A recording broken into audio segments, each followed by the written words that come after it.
Welcome to InnovativePhysiqueDevelopment.com. This is Outdoor Training, episode number 2. My name is Robert Malik, ISSA Elite Trainer with 18 certifications from Science for Sport. What I'd like to discuss today is the matter of overtraining.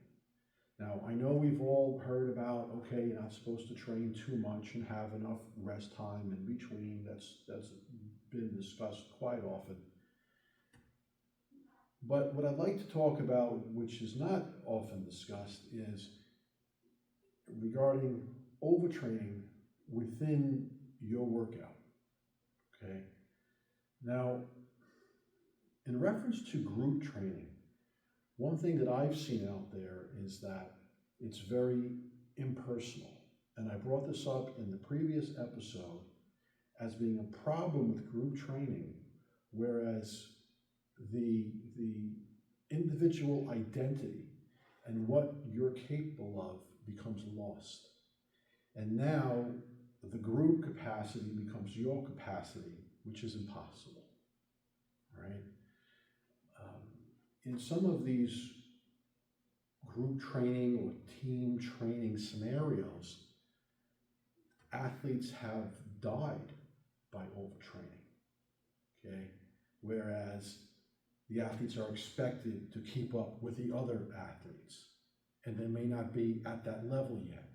Maybe one athlete is bigger and stronger, but not as agile, but can't run like the other athletes can, and this athlete's being overly pushed in the heat, etc., not having enough water, not being able to cool down sufficiently.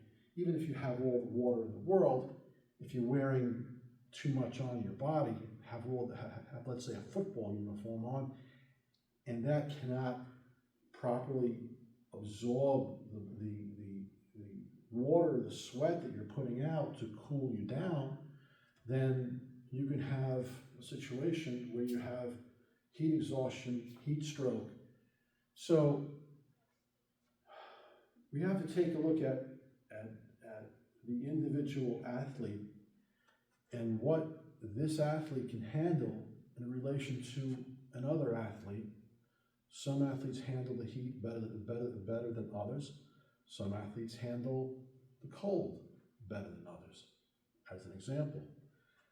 So what we need to do is we need to, in regarding group training, is initially understand what the goals are of each person, what their needs are, and where they are from a conditioning perspective, so we have an idea where they have to start, where you have to start and begin, without being in a situation of overtraining.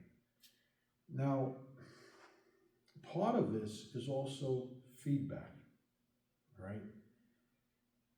You want to really go all out in your training, but you need to be in tune with your body. And that's part of the problem of the group training, where you being in tune with your body goes out the window, and suddenly it's what the coach says and you have to keep up with everyone else, rather than being in tune with yourself and realizing what you're capable of and stopping when you need to stop. So it's very important to be truthfully in tune with your body, to know when you had enough, right?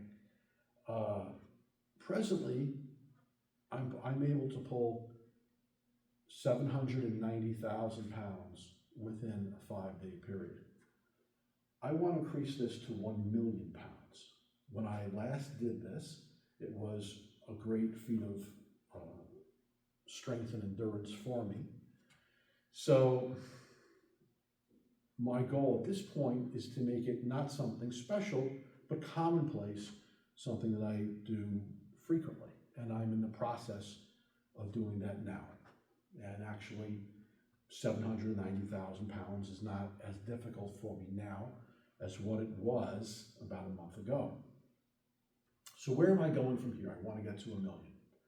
Well, I'm going to add 10 pounds, just 10 pounds to all of my exercises. So I know that I won't be overdoing it. I'm just going to increase it a little bit And that way, it's not like I'm making a huge jump where I can hurt myself or overtrain or break myself down too much. You want to make a nice, smooth progression upwards. You realize the body doesn't just go from A to Z overnight. It takes a little time. So when you're improving, you want to get from A to Z. You're not going to get there right away. You have to be patient and consistent. Stay on it and be in tune with your body as far as what you're capable of. Maybe a day that you go out there and you just feel like you just absolutely cannot that day. Possibly your diet wasn't right. You didn't have enough protein. You didn't have enough carbs. So you have to back it off. Hopefully you did, but if you didn't and you need to back it off, then you do that. All right. It's important that you tune into yourself. And part of the problem, once again, with the team training and the group training with team scenarios, is we lose that focus on yourself to know where you're at on a day-by-day basis, so you can train right to the edge, but yet not go over that edge. And you're really the only person that quite knows that better than anybody else. So as a trainer, it's my job to encourage you and have a good positive environment, but also you should be able to provide that feedback that, all right, like it's enough, like, all right, or maybe you did some working out at the gym, so you can't quite do what you normally can do, so let me know. Just, the feedback that you can give to me and also be in tune with yourself will help to make sure that you have a great workout, that you take it right to the edge without going over the edge, okay? So that's just something that I wanted to bring up because it's a concern about group training scenarios and some athletes that weren't quite able to handle what the whole group was doing, and they end up getting hurt or even dying. So, I wanted to discuss that and show you that my outdoor group training always gives you the right encouragement environment where you can let me know, like, all right, whatever, okay, I'm done. Okay, so you're done. And if you're not as good as the rest of the people in the group, then don't worry about it. Stay consistent, and eventually you'll get there. So don't even over-push yourself because everyone else is doing better than you. You may not be there, but give yourself time. And in addition, maybe on a certain exercise, that's your weak exercise, someone else, it's their strong exercise. Or you may be stronger than someone else on just brute strength, but they may be stronger than you when it comes to speed, rate of force development, endurance. So there's different forms of strength. So don't feel that just because you're less than someone on something, that you're less than them on everything.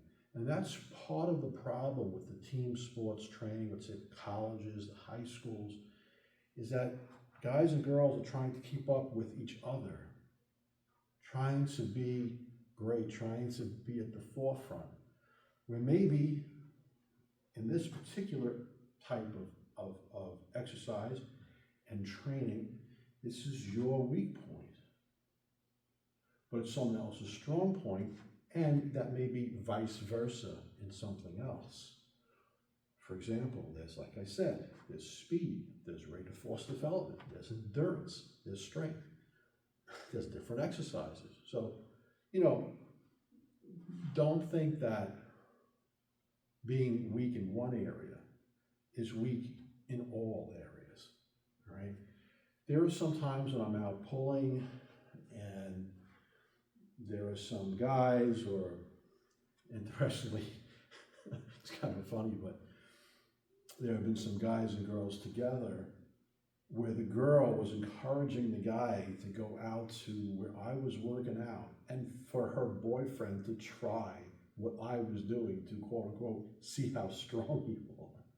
I mean, you know, the poor guy, it's like, oh man, you're gonna you're gonna get pretty embarrassed right now. And of course the guy tries to pull what I'm pulling and can't pull it. Like, oh my God. And I'm like, wait. So I make it clear. I say, hey, I may be stronger than him doing this, but he may be faster than me. He may be this, maybe that. So, you know, I tell the truth, and you know, the poor guy, the girl has him go out. I'm like, all right, let's see how strong you are. And it's like, oh shit, you ain't nothing. Like, I saved the poor guy, but I saved the guy out of truth and also out of sympathy too. It's not really a nice thing to do to your boyfriend, but I tell the truth, and it's just a case in point that just because you're strong at one thing doesn't mean that you're strong at something else, you know. So that pretty much, I just wanted to kind of conclude on this particular issue, and there's some other issues that I want to talk about as well in another episode. All right.